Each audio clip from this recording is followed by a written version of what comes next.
So we're only going to talk about Fultz's three and not his mid-range, because his mid-range is pretty much back to what it used to be before his injury. So first off, we need to establish how his jump shot looked like before the injury while he was in college, which made him be the #1 pick.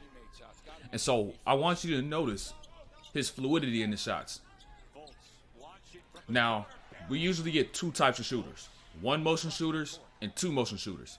Markelle, when he was in college, when he shot 41% from three on 5 attempts per game, he was a two motion shooter.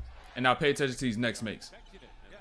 And when I say two motion, it's like the Kobe, the Ray Allen, where you get up high, use a lot of legs, and you hold it there for a second, then you let it go. It's not just one motion, smooth, fluid like a Steph or a Clay. You're going to hold it up there at the top because you use a little more legs. So I want you to notice this throughout all these makes while he was in college before his injury. Notice how long that ball is in the shot pocket. He's jumping, holding, waiting until he's getting near his top of his shot because he uses legs, then he lets it go. And this is what got him to shoot 41% from three. 41%. And I know the line is a little closer in college, but there's still tons of great shooters who are able to shoot the same way they did in college into the NBA. And for Fultz, even after his injury, for some reason they decided to change his shot to go on to a one motion jumper. And now, why would you try to change something that wasn't really broke before? It's like they try to restructure his whole jump shot. And so, I'd love to see him start shooting jump shots like back when he was in college. So now if you notice on these jumpers, it's one motion, yes, but it doesn't look good at all. It still looks funky. Like you look at his shot and from three, it's just like, ugh. Like it makes you go like, ugh. Like it's just something that's just herky jerky within it. And it's just, even though he's making some of these, he's only shooting 32% from three on the season. And he doesn't take a high volume of it. And so I want you to notice how and when he's releasing this ball. It's almost like he's releasing the ball and his feet are still on the ground. I don't know if you can see this. Hold on. He's releasing the ball and his feet are still on the ground. That is unorthodox of any shooter I've ever seen before.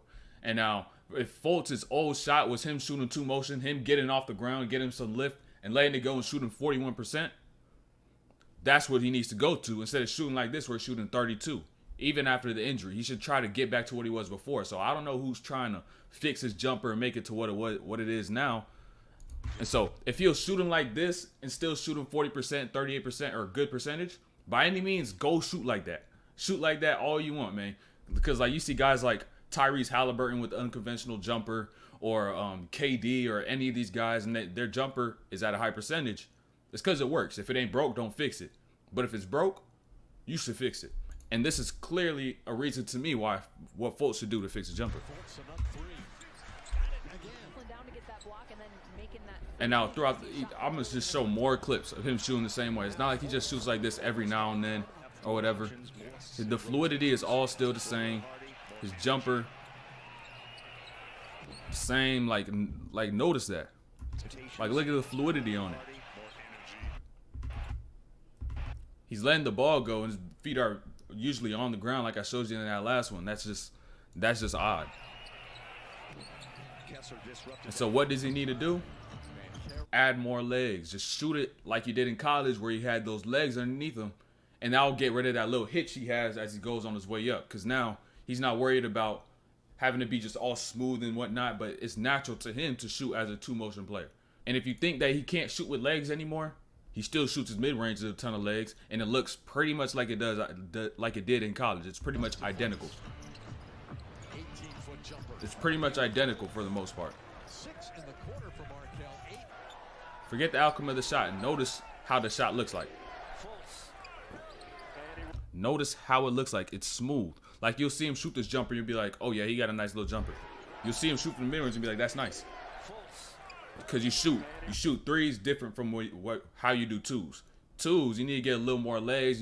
Most people shoot mid-range two motion. But when it comes to shooting threes, some people are one motion, other people are two motion. For Fultz's case, two motion is what has worked from long range. And I don't know why he's shooting one motion. Saying you jumper is smooth from mid range. The jumper is smooth from the mid range, bro. Like, bro, that is smooth.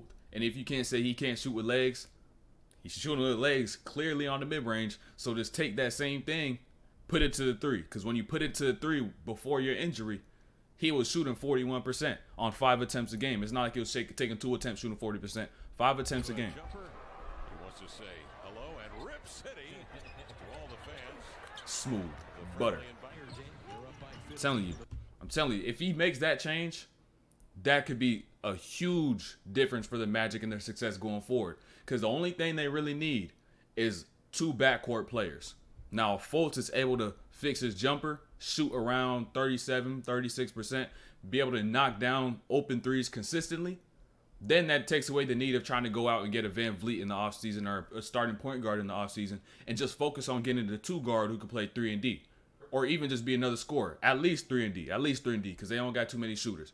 So, if Fultz gets that jumper, he's got that point guard spot on lock. But he won't fix it. To me, how I would fix it if I were approaching the situation, boom, just shoot like you did in college. Shoot like you did in college, embrace the legs, and I don't know who told him to shoot 1 motion. It's like with Giannis. Giannis should shoot 2 motion. And everybody was like, oh, his jumper's pretty. It's pretty. Now you put on some muscle, but he put on muscle and started shooting 1 motion.